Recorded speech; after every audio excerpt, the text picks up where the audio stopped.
Permisi Mbak, saya Rahmalia dari Widya Wiwaha.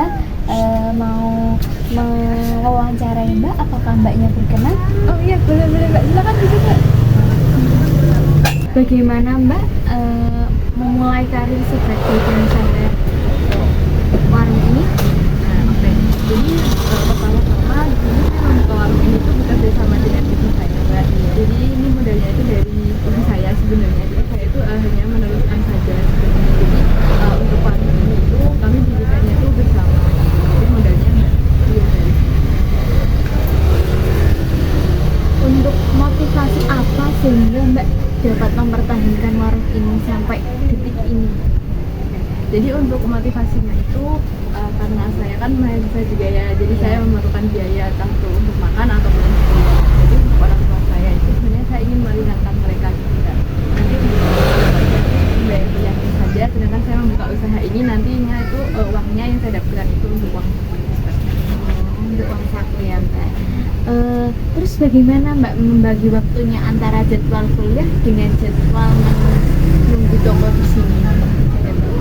Sebenarnya kuliah saya tuh nggak susah ya, jadi nggak terlalu padat seperti itu jadwal kuliah. Jadi banyak hari liburnya atau mungkin kadang kuliahnya online. Jadi, kadang kalau misalnya kuliah online atau libur itu saya nanti jaga toko. Tapi kalau misalnya nanti saya ada kuliah offline itu nanti saya minta tolong ke ibu saya dan juga pegawai satu di sini yang pegawai itu.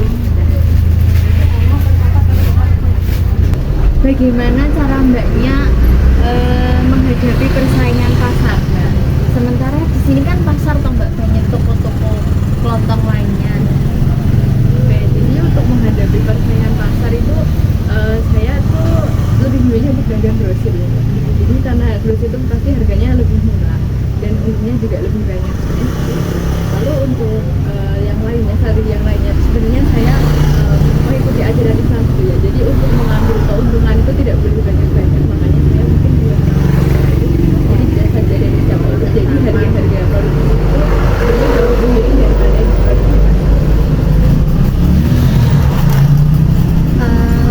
Strategi khususnya berarti itu ya Mbak?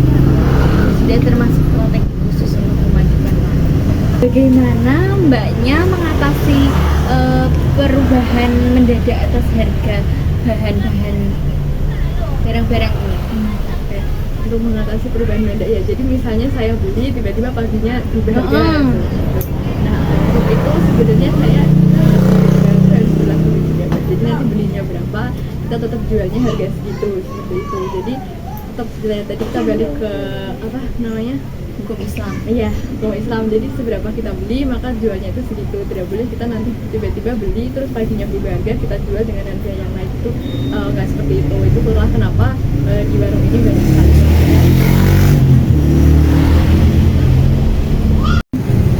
Bagaimana cara mengatasi overstock dan understock Mbak di toko ini?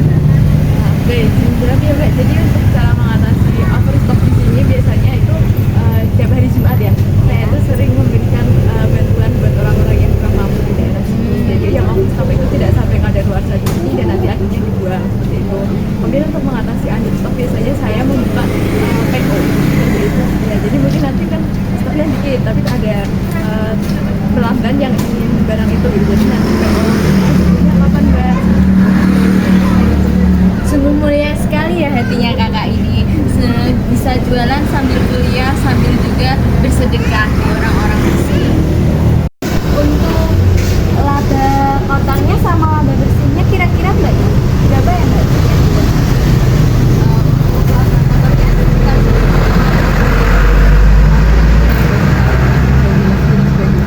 Dan selama bersihnya itu sekitar 4 juta. Itu udah bersih ya Mbak? Lumayan ya, berarti 4 juta. Melebihi UMR yang ada di Jogja ini berarti. Dan terima kasih ya Mbak atas waktu yang diberikan untuk wawancara sebentar ini. Semoga tokonya makin maju ya Mbak, semoga tambah laris dan untuk Mbaknya sukses. Sekian ya Mbak, saya tidak bisa memberi apa-apa ya Mbak. Tidak apa-apa, terima kasih banget sudah mau saya wawancara. Silakan melambaikan tangan ke kamera. Dadah. Terima kasih Mbak ya, hati-hati Mbak.